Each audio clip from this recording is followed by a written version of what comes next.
Ang programang ito ay rated SPG. Striktong patnubay at gabay ng magulang ang kailangan. Maaaring may masiselang tema, lengguwahe, karahasan, sexual, horror o droga na hindi angkop sa mga bata.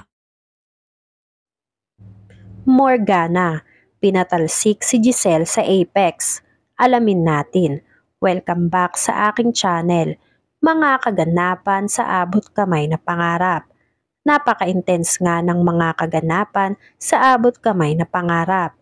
Giselle, napahiya sa maraming tao sa venue ng Ginang Apex matapos ipakita ni Madam Chantal ang video ni Giselle na nilagyan ng chronic pain ang tubig ni Morgana. Alam na pala nitong si Madam Chantal na may kakaibang gagawin itong si Giselle kay Morgana, kaya naman pinabantayan ni Madam Chantal si Giselle dito kay Olga. At tama nga ang hinala ni Madam Chantal dahil sinabotahe ni Giselle si Morgana at si Giselle ang dahilan kung bakit napahamak si Morgana sa harap ng stage.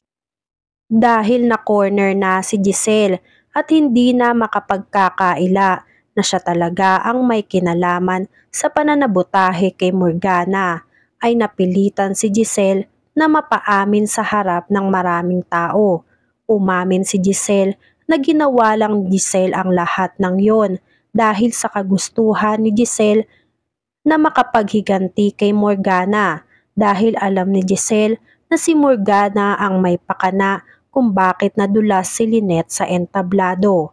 Sumagot si Madam Chantal na wala namang ebidensya itong si Giselle para pagbintangan si Morgana na siya ang dahilan kung bakit nadulas si Lynette sa entablado. At kung nasa korte daw si Madam Chantal at itong si Giselle, ay malamang talo na si Giselle dahil puro salita lang ang baon nitong si Giselle. Hindi katulad ni Madam Chantal na may baong pruweba. Maluwa-luwa si Giselle sa pamamahiya sa kanya sa lahat ng tao sa venue nitong si Madam Chantal. Samantala, sina Annalyn, Robert, Lynette at Doc Ray, pati na din ang mga tao sa paligid nila, ay nagimbal sa lahat ng narinig at napanood nilang revelasyon at pagbubuking nitong si Madam Chantal kay Giselle.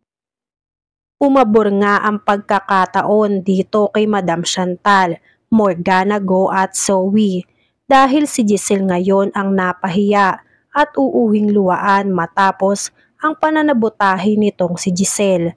Sa kabilang banda, Doc Luke muli nang magbalik sa Apex.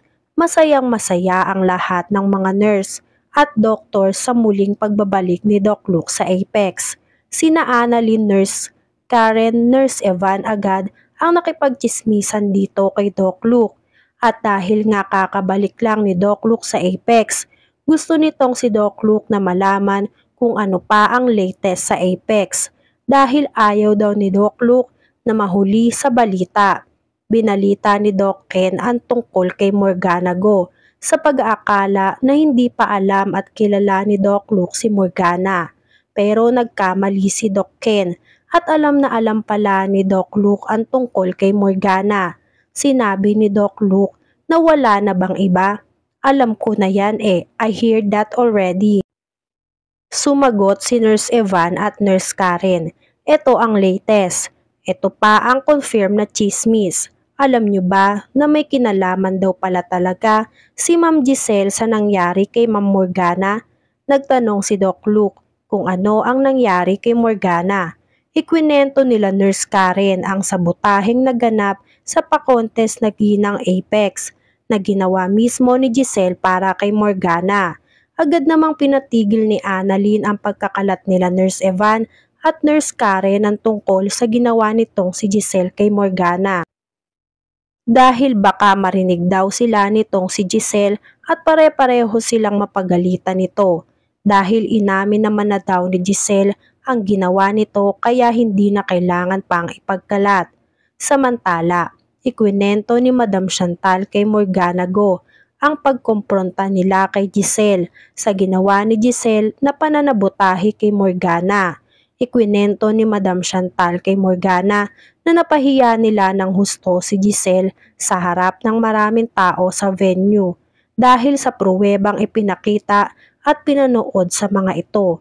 Sinabi ni Madam Chantal kay Morgana, hayaan nating si Giselle na ang maghukay ng sarili niyang hukay ng libingan natin. Ang hindi alam ng sarili niyang libingan ang hinuhukay niya. At ngayon na nasa dulo na siya ng hukay, all we have to do is to push her para mahulog siya sa sarili niyang bitag. Sumang-ayon naman si Morgana sa plano ni Madam Chantal dahil tama si Madam Chantal. Si Giselle mismo ang magpapabagsak sa sarili nito dahil sa palaging paghihiganti nito dito kay Morgana. Dahil hindi alam ni Giselle na alam na ni Madam Chantal at Morgana ang lahat ng kinikilos nito dahil si Giselle lang naman talaga ang may kakayahan para maghiganti dito kay Morgana. Samantala, nag-usap si Giselle at si Lynette. Nang hingi ng tawad si Giselle kay Lynette dahil nadamay si Lynette sa kagagawa ni Giselle kahit wala itong kaalam-alam sa plano ni Giselle. Natouch naman si Lynette sa ginawa ni Giselle na pagiganti para kay Lynette kaya nagawa ni Giselle na isabotahe si Morgana. Pero hindi pa din maalis sa isip ni Lynette na mali talaga ang ginawa ni Giselle kay Morgana. Dahil sa ginawa ni Giselle nang dahil lang sa kagustuhan nito na makapagiganti kay Morgana sa ginawa kay Lynette. Nag-iyakan si Giselle at Lynette dahil handa talagang gawin ni Giselle ang lahat para makapagiganti para sa kaibigan nito. Pero wag lang sa maling paraan. Sinabi ni Lynette kay Giselle na kung kaya ni Giselle na humingi ng paumanhin kay Morgana ay gawin ni Giselle para hindi na paghinalaan si Giselle at makakilos ito ng maayos. Una nga ay hindi sang-ayon si Giselle sa gustong ipagawa ni Lynette sa kanya na humingi ng tawad kay Morgana dahil kasalanan naman daw talaga ni Morgana kung bakit naisipan ni Giselle na maghiganti kay Morgana. Sinabi ni Lynette na magpakumbaba na lang si Giselle kay Morgana dahil maling-mali talaga ang ginawa ni Giselle kaya napapayag na lang ni Lynette si Giselle na humingi ng tawad kay Morgana. Kinabukasan, nagpatawag ng meeting si Giselle sa conference room para makahingi na din ng tawad dito kay Morgana. Inumpisahan ni Giselle na magsalita sa lahat ng nasa conference room. I apologize, Miss Morgana. I am sorry sa nagawa ko sa'yo. Sumagot naman si Morgana kay Giselle. I accept your apology, Miss Tanyag, but I think it's not enough. Nagulat sila Giselle sa sinabi ni Morgana, kaya nagtanong si Doc Ray kay Morgana kung hindi apology ang hinihingi mo, anong gusto mong mangyari, Miss Go? Sumagot si Morgana, I want Miss Giselle Tanyag to be removed as the CEO of Apex. Napatayo nga si Giselle sa gustong mangyari nitong si Morgana, na mapaalis si Giselle bilang CEO ng Apex. Papayag kaya si Giselle na mapatalsik siya ni Morgana bilang CEO sa Apex? Yan nga ang mga kaganapan at mga dapat nating abangan dito sa Abot Kamay na Pangarap. Kung gusto nyo pa ng mga gantong klaseng video ay mag-subscribe at i-like itong video na to. Maraming salamat po. I got you!